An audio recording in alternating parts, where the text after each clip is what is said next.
청소하고 지역을 걸으며 기도하는 우리는 창택입니다.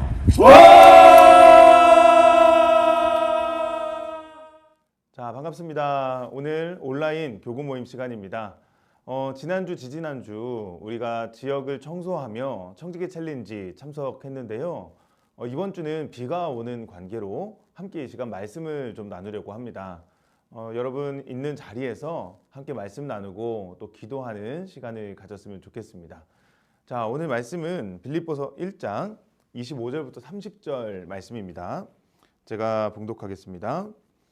내가 살 것과 너희 믿음의 진보와 기쁨을 위하여 너희 무리와 함께 거할 이것을 확실히 아노니 내가 다시 너희와 같이 있으므로 그리스도 예수 안에서 너희 자랑이 나로 말미암아 풍성하게 하려 함이라. 오직 너희는 그리스도의 복음에 합당하게 생활하라. 이는 내가 너희에게 가보나 떠나 있으나 너희가 한 마음으로 서서 한 뜻으로 복음의 신앙을 위하여 협력하는 것과 무슨 일에든지 대적하는 자들 때문에 두려워하지 아니하는 이 일을 듣고자 함이라. 이것이 그들에게는 멸망의 증거요 너희에게는 구원의 증거니 이는 하나님께로부터 난 것이라. 그리스도를 위하여 너희에게 은혜를 주신 것은 다만 그를 믿을 뿐 아니라 또한 그를 위하여 고난도 받게 하려 하심이라. 너희에게도 그와 같은 싸움이 있으니 너희가 내 안에서 본 바요 이제도 내 안에서 듣는 바니라. 아멘.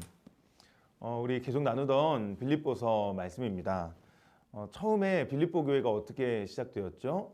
사도 바울이 그 바다를 건너는 그 위험과 수고를 감당하는 그 시간들을 통해서 만들어진 첫 교회, 빌립보 교회였습니다. 그 빌립보 교회에 사도 바울은 많은 영적인 추억들을 가지고 있었어요. 그래서 그들을 향한 깊은 사랑을 가지고 이 빌립보서를 기록하고 있습니다.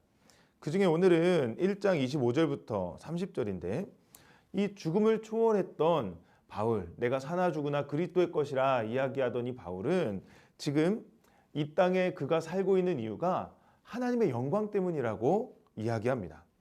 그리고 자신을 통해 빌립보 교회가 자랑하기를 원했던 겁니다. 그들의 소식을 듣기 원했어요. 아버지의 마음으로, 아버지의 사랑으로 이 빌립보 성도들을 대했습니다.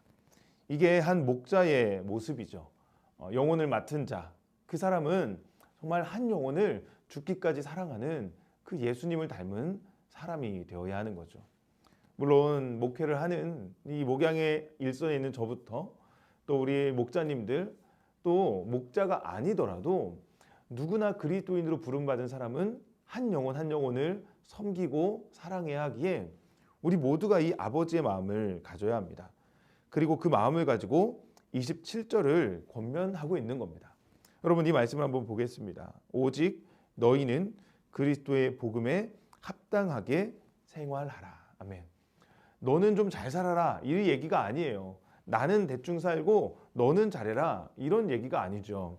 사도 바울은 자신이 살아왔던 그 복음을 그 다음 세대가 이어가기를 소망하는 그 간절한 마음이 있다는 겁니다. 삶의 목적이 무엇이라고요? 복음입니다. 복음. 우리가 사는 것 복음을 위해서 사는 거예요. 지난주, 지지난주 청지기 챌린지를 했죠. 그냥 보기에는 청소를 하는 시간이지만 실제로 그 시간의 의미는 복음을 위한 시간입니다. 하나님께서 그 지역을 깨끗하게 정결하게 하시고 그 지역을 하나님의 땅으로 바꿔주시길 기도하는 것, 또 그 지역의 이웃들 위해서 우리가 작은 것이라도 섬기고 또 사랑을 나눌 수 있다면 그것을 통해 복음이 드러나게 하는 거죠. 만약에 매주 청소만 하고 아무것도 전하지 않는다. 그러면 그냥 청소부인 거예요. 물론 청소부라는 직업은 너무나 존귀한 직업입니다. 하지만 우리의 삶의 목적은 청소가 아니라 우리의 사역의 목적은 그냥 어떤 이벤트를 하는 게 아니라 우리 용호동 땅에 51교구가 맡고 있는 우리에게 맡겨진 그 영혼들에게 복음을 전하는 것. 그 복음이 전해지지 않는다면 아무 소용이 없는 것입니다. 여러분 그렇다면 복음은 무엇일까요? 사도 바울은 27절에 설명하죠. 이는 내가 너희에게 가보나 떠나 있으나. 그럼 복음의 첫 번째 특성이 있습니다. 뭘까요? 눈치 보지 않는 거예요. 같이 있으나 멀리 있으나 상관없이 기준이 하나님, 오직 한 분이신 하나님께 기준을 두고 언제나 동일하게 사는 거죠. 감시받지 않는 겁니다. 언제나 코람데오의 마음으로 하나님 앞에서 사는 겁니다. 우리의 신앙생활도 이래야 하죠. 무언가를 받기 위해서, 얻기 위해서 하면 안 되는 거예요. 여러분, 우리는 언제나 자원하는 마음을 가져야 합니다. 성령 하나님께서 주시는 자원하는 마음, 사랑 목자로 섬기고 싶은 그런 마음도 들고, 우리 청소한다 그러면 에이, 뭔 청소를 해, 이것보다는 그래, 교회에서 하는 일이니까 나 함께 하겠어 라고 적극적인 마음을 갖는 거죠. 뭔가 좀 부족해 보이고 좀 연약한 경우가 있더라도 사랑으로 덮어주고 먼저 사랑하기로 결단하는 그 자원하는 마음이 바로 복음이죠. 그래서 교회에서도 우리 51교구 안에 그런 일이 많이 일어났으면 좋겠어요. 교역자가 뭔가를 하라고 해서 하는 게 아니라 자발적으로 누가 시키지 않아도 하는 것. 저도 별로 시키고 싶지 않아요. 우리 성도님들 이거 하세요, 저거 하세요, 그렇게 이야기하는 것보다 스스로 알아서 정말 영혼들을 향해 계속해서 나아가고 내가 섬기겠다고, 내가 사랑 목자 하겠다고 그렇게 여러분이 적극적으로 나서시길 소망해요. 정말 감사한 게 지난주에도 우리 교구의 또 믿음의 그 권사님, 집사님들이 또 영혼에게 다가가서 복음을 전하고 예수님 믿자고 말하고 사랑방에 초청하고 또 그 안에서 자발적으로 자기가 마을을 그 사랑방을 섬기고 영혼을 섬기겠다고 또 분가하겠다는 이야기도 있고 여러 가지 이야기들이 있습니다. 저희는 교역자는 제안을 하고 여러분이 가야 할 길을 보여드리는 것이지만 그 길을 선택하고 하나님 앞에 걸어가기로 결단하는 것은 성령 하나님이 주시는 마음으로 우리가 스스로 결정해야 한다는 겁니다. 언제나 우리는 수동적이 돼서는 안 돼요. 복음은 적극적인 겁니다. 우리의 자녀들에게도 제가 계속 복음으로 가르쳐야 된다 이런 이야기들을 많이 하는데, 여러분, 자녀들이 억지로 교회에 나오게 하면 부모 손을 떠나면 끝나는 거죠. 스스로 하나님 앞에 나올 수 있도록 계속해서 스스로 생각하고 스스로 결정할 수 있도록 마음을 움직여야 하는 겁니다. 그래서 여러분, 복음이 우리의 마음을 움직이고 있다면, 하나님이 나에게 감동을 주고 있다면 그건 너무나 감사한 거예요. 복음은 적극적인 겁니다. 자, 두 번째 27절 하반절입니다. 너희가 한 마음으로 서서 한 뜻으로 복음의 신앙을 위하여 협력하는 것과. 아멘. 복음의 두 번째 특징은 한 마음 한 뜻입니다. 한 마음 한 뜻. 복음을 위해서 연합하는 거예요. 그래, 나도 해보겠어요, 나도 해보겠어요 라고 같은 마음을 품고 함께 하는 거죠. 여기엔 공동의 목표가 필요합니다. 무엇일까요? 하나님이 기뻐하시는 일, 한 영혼을 살리는 일이죠. 영혼을 살리기 위해 힘을 합치는 거예요. 뭐 사랑방, 우리 사랑방에서 담당하고 있으니까 건드리지 마세요, 이런 게 아니죠. 할 수 있다면 우리 사랑방이든 옆에 사랑이든, 아니 우리 마을이든 다른 마을이든 상관없는 거예요. 다른 교구로 가서라도 그분이 잘 적응할 수 있고 예수님을 믿을 수 있다면 축복하며 보내줄 수 있어야 하죠. 하나님을 떠나는 것이 아니라 한 영혼을 섬기기 위해서라면 우리는 어떠한 희생도 감당해야 하는 것입니다. 그게 바로 복음의 정신이죠. 영혼을 살리기 위해서 함께 힘을 모으는 것. 새가족이 교회에 와서 아는 사람 3명이 있으면 정착한다는 그런 연구가 있어요. 우리 사랑방 식구도 소개하고 옆 사랑방 식구도 소개하고 옆에 교구 사람도 소개하고 아는 사람들 다 소개해주고 함께 마음을 모아 그 영혼을 챙기고 돌볼 수 있는 것, 그것이 바로 복음적인 정신입니다. 복음은 화평하게 합니다. 경쟁하는 게 아니에요. 협력하는 거예요. 전도를 할 때도 내가 전도를 더 열심히 했고 저 사람은 좀 덜 했다고 평가하는 게 아니에요. 내가 뭘 해서 이 사람이 교회에 왔다라고 자랑하는 것도 아니죠. 새가족 등록카드 쓸 때 내 이름만 쓰고 다른 사람 이름 못 쓰게 하는 그런 경쟁 구도가 아니에요. 하나님 앞에 정직하게 물론 이름을 써야죠. 하지만 그 안에 내가 생각지도 못했던 수많은 하나님의 터치가 있었기에 이 영혼이 오늘 교회에 나올 수 있었다 믿으며 서로가 힘을 합치고 함께하게 하신 하나님께 감사를 드리는, 그것이 바로 복음의 정신입니다. 한 영혼을 위해 마음을 모으는 것. 세 번째입니다. 세 번째는 28절에 나와 있습니다. 무엇이든지 대적하는 자들 때문에 두려워하지 아니하는 것입니다. 두려워하지 않는 것. 세상의 위협에 굴하지 않고 고난 받더라도 그 길을 걸어가는 것입니다. 세상은 계속 우리를 불안하게 만들어요. 뭔가 잘못될 것 같고 큰일 날 것처럼 우리를 불안하게 만듭니다. 하지만 여러분, 그렇게 하나님은 우리를 버리지 않으세요. 우리의 인생을 이끌어 가시고 우리를 날마다 돌봐 주신다고 믿는다면 우리는 두려워하지 않아도 됩니다.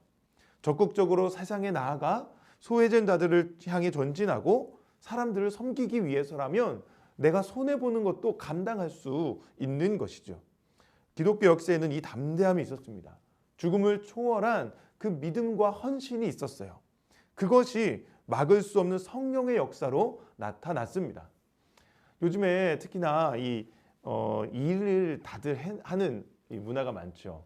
남편과 아내가 맞벌이, 원잡이 아니라 투잡, 쓰리잡까지 계속해서 일을 하게 만드는 세상입니다. 물론 맞벌이 해야 되는 경우도 있고요. 거기에 유익도 있어요. 또 남자, 여자가 역할을 구분해서 누구는 일하고 누구는 안사람, 바깥사람 이런 얘기하는 게 아닙니다. 우리가 할 수 있는 대로 세상을 향해 살아가지만 만약에 정말 내가 일을 하지 않고 하나님의 일을 섬길 수 있다면, 가정을 돌볼 수 있다면 그것이 어쩌면 더 유익할 수도 있다는 거예요. 이게 되게 어려운 이야기여서 좀 조심스럽게 얘기하는데요. 자, 둘이 열심히 벌지만 허덕대는 삶, 그 삶과 한 명은 열심히 벌고 한 명은 주님을 열심히 섬겨서 허덕대는 삶, 어떤 게 더 낫습니까? 전 후자라고 생각해요. 형편이 조금 쪼들릴 수 있어도 하나님을 위해 내가 섬길 수 있고 그 하나님의 나라를 위해 일할 수 있다면 이 땅에서 우리가 당장 벌어들이는 얼마의 수입보다 훨씬 더 클 수 있다는 거예요. 어쩌면 지금 이 시대는 그게 고난받는 것인지도 몰라요. 얼마라도 더 벌 수 있고 조금 더 생활이 윤택해질 수 있는, 내 아이 무언가 하나 더 가르칠 수 있는 그 일자리라도 복음을 위해서라면 내려놓을 수 있는 것, 그런 용기도 필요하다라는 겁니다. 물론 일하는 건 좋은 거예요. 우리는 교회에서나 가정 안에서만 살 게 아니라 세상 가운데 나가 복음을 전하는 사람으로 살아야 합니다. 그런 목적이라면 좋아요. 하지만 그게 아니라 단순히 돈 때문이라면 우리는 좀 고민해 봐야 합니다. 지금 조금이라도 젊을 때 하나님을 더 섬길 수 있을 때 우리에게 주어진 이 체력과 건강을 하나님을 위해 사용할 수 있는 것이 더 복될 수도 있고, 그렇게 해서 어려움이 있고 고난이 있다면 하나님이 채워주시고 갚아주실 수 있다고 믿을 수도 있는 것이죠. 문제는 지금 우리의 믿음입니다. 우리의 믿음. 나의 중심이 어디에 있느냐. 일할 수밖에 없는 상황에 있는 경우 그걸 비난하는 게 아닙니다. 중요한 건 내 마음이에요. 내가 정말 하나님 나라를 위해서 살아가고 있는가? 일터에서 주님을 위해 살고 있는가? 지금 부부가 맞벌이를 하지만 그 목적이 하나님의 나라에 있는가? 아니면 당장 무엇을 먹을지 무엇을 입을지 거기에 있는가? 세상의 고난을 감당한다는 건 손해볼 줄 알고 그 가운데에서 하나님의 도우심을 신뢰할 줄 아는 것입니다. 바울은 담대하게 29절과 30절을 외칩니다. 여러분도 한번 같이 읽어보겠습니다. 시작. 그리스도를 위하여 너희에게 은혜를 주신 것은 다만 그를 믿을 뿐 아니라 또한 그를 위하여 고난도 받게 하려 하심이라. 너희에게도 그와 같은 싸움이 있으니 너희가 내 안에서 본 바요 이제도 내 안에서 듣는 바니라. 아멘. 우리에게도 선한 싸움이 있습니다. 고난 받으라는 부르심은 지금도 우리의 삶 가운데 있어요. 좁은 길, 불편한 길, 손해보는 곳, 그곳이 어쩌면 주님을 향해 고난으로 감당해야 하는 것일지도 모릅니다. 어떤 결정을 하고 담대하게 주님, 내가 이것을 섬기겠습니다. 자원하여 나오고 주위에 있는 사람들과 함께 마음을 모으고 그리고 그 가운데 손해보고 고난받아야 하는 그 자리를 택하는 것, 그것이 복음의 사람이 살아가야 하는 길이라고 생각합니다. 여러분, 복음을 위해 살고 계십니까? 정말 여기서 사도 바울이 이야기하는 것처럼 복음에 합당한 자로 살아가고 계십니까? 우리가 그렇게 살길 원합니다. 말이 아니라 행동으로 대답할 수 있는 은혜가 있길 원합니다. 복음에 합당하게 살길 소망합니다. 자원하여 한 마음이 되어 담대하게 고난까지도 이겨내는 그런 믿음의 삶으로 우리 51교구가 모두 살아갈 수 있길 소망합니다. 그렇게 살아갈 때 하나님이 분명히 채우시고 더 좋은 것으로 갚아 주실 줄 믿습니다. 우리의 인생에 내 눈에 보이는 것이 다가 아니잖아요. 보이지 않는 그 어떤 곳에서 하나님이 우리의 삶 속에 놀라운 역사를 이루어가고 계심을 믿으며 복음을 위해 사는 우리들 모두 되기를 소망합니다. 이 시간 우리 함께 기도하겠습니다. 여러분, 우리의 삶을 하나님 앞에 드리며 기도했으면 좋겠습니다. 주님, 내가 복음을 위해 살게 하여 주시옵소서. 하나님을 위해 살게 하여 주시옵소서. 자원하는 마음으로 힘을 합하여 정말 주를 위한 고난을 승리로 감당할 수 있게 해달라고, 하나님 나에게 은혜를 달라고 우리 함께 주님의 이름 부르고 이 시간 한번 기도하겠습니다. 주여, 아버지 하나님, 우리에게 은혜를 더하여 주셔서 복음으로 살기 원합니다. 믿음으로 살길 원합니다. 하나님 나라와 그 의를 위하여 살아가길 원합니다. 주님, 우리에게 은혜를 더하여 주시옵소서. 아버지를 바라보게 하시고 주님의 은혜가 우리 안에 나타나게 하여 주시고 그 사랑 가운데 설 수 있도록 주님 함께 하여 주시기 원합니다. 하나님, 우리에게 은혜를 더하여 주셔서 저 복음을 향하여 나아가기 원합니다. 자원하는 심령으로 많은 사람들과 합력하여 고난을 감당하며 믿음의 승리를 얻어낼 수 있는 우리가 되길 원합니다. 하나님, 우리 51교구 안에 많은 영혼들, 하나님 자신의 삶이 바쁘고 여러 가지 분주하지만 그 가운데 우선 주님을 세우고 하나님을 바라볼 수 있길 원합니다. 그 온전케 하시는 이유, 또 우리에게 상 주시는 그 예수 그리스도를 바라볼 수 있길 원합니다. 하나님, 우리에게 은혜를 더하여 주셔서 주님 이 땅 가운데 우리가 감당해야 될 사명을 능히 감당할 수 있도록 주님 은혜 더하여 주시옵소서. 우리 한 번 더 기도하겠습니다. 여러분, 우리 이 시간에 우리 원로 목사님 위해서 기도하겠습니다. 폐렴이 많이 좋아지고 계시다고 하지만 우리의 기도가 간절합니다. 하나님, 우리 원로 목사님 폐렴의 모든 세포가 사라지게 하시고 완전히 정상이 되게 하여 주셔서 다시 저 강단에 서서 주의 말씀 전하는 은혜가 있게 하여 주시옵소서. 아직 감당하셔야 할 사명들이 있는데 하나님 완전히 회복되어서 그 사명들이 감당할 수 있도록 주여 은혜를 더해 달라고 우리 함께 기도하시고, 또 우리 용호동 지역을 위해서 기도하겠습니다. 우리 다음 주에 다시 청소할 텐데 하나님, 우리를 통하여 우리 용호동 지역 이 땅이 거룩한 하나님의 땅 되게 하시고 복음이 전해지고 구원받는 역사가 있게 하여 달라고 우리 한 번 더 주님의 이름 부르고 기도하겠습니다. 주여, 아버지 우리에게 은혜를 더하여 주셔서 이렇게 하나님 나라를 위해 갈 수 있도록 할아버지 우리 허락하시니 감사합니다. 하나님, 우리 원로 목사님 하나님께서 강력하게 붙들어 주셔서 주의 은혜 가운데 서게 하여 주시옵소서. 회복시켜 주시옵소서. 하나님, 모든 폐렴의 모든 약해진 것들이 사라지게 하여 주시고 주님 주시는 강건함으로 회복되는 은혜를 허락하시길 원합니다. 하나님 우리 원로 목사님 강건케 하여 주시옵소서. 은혜와 능력을 더하여 주시옵소서. 다시 일어나 서게 하여 주시옵소서. 다시 저 강단에서 말씀을 전하는 은혜가 있게 하여 주시옵소서. 세계 복음화의 그 사명을 능히 감당할 수 있도록 우리 원로 목사님과 동행하여 주시고 하나님 은혜를 부어 주시옵소서. 하나님, 완전히 깨끗하게 치유되는 역사를 허락하여 주시옵소서. 아버지, 우리 용호동 땅을 위하여 기도하오니 주님 이 땅에 주의 복음이 충만해지길 원합니다. 하나님께서, 살아계신 하나님께서 복음의 역사를 이루어 주시고 죽어가는 영혼 살아나는 역사가 하나님 우리를 통해 일어날 수 있도록 주님 함께하여 주시고 은혜를 더하여 주시고, 하나님 사랑하는 하나님, 우리의 모든 기도를 들으시고 응답하시는 주님을 신뢰합니다. 우리의 삶 가운데 찾아와 역사하셔서 놀라운 일을 행하시는 줄 믿사오니 주님의 그 위대한 역사를 우리가 경험하는 이 한 주 또 되게 하여 주시옵소서. 우리 원로 목사님 하나님께서 강건케 하실 줄 믿사오니 일어나게 하시고, 또 하나님 우리 용호동 땅 하나님의 은혜로 복음이 전해지는 땅, 구원받는 영혼이 무수히 일어난 땅 되게 하여 주시고, 우리 안에 소외된 영혼, 연약한 영혼 없도록 하나님 우리가 잘 돌보고 섬기고 사랑할 수 있는 은혜를 더하여 주시옵소서. 우리를 너무나 사랑하시는 우리 주 예수님 이름으로 기도드렸습니다. 아멘. 축도하겠습니다. 지금은 우리 주 예수 그리스도의 은혜와 하나님 아버지의 놀라우신 사랑하심과 성령님의 위로하시며 교통 충만케 하시는 역사가 주님의 은혜 가운데 살아가기를 소망하는 주님의 백성들 머리머리 위에 복음을 위하여 힘써 싸우기 원하는 우리 51교구 모든 교구 마을과 성도님들과 또 사랑방 위에, 우리 수영록 교회 위에, 우리 용호동 땅 위에 지금부터 영원토록 함께 있을지어다. 아멘. 자, 우리 하나님께 영광의 박수를 드리겠습니다. 자, 우리 다음 주에는 청지기 챌린지 우리 용호동 지역 또 청소로 만나도록 하겠습니다. 한 주간 여러분 힘내시고 다음 주에 만나도록 하겠습니다. 감사합니다.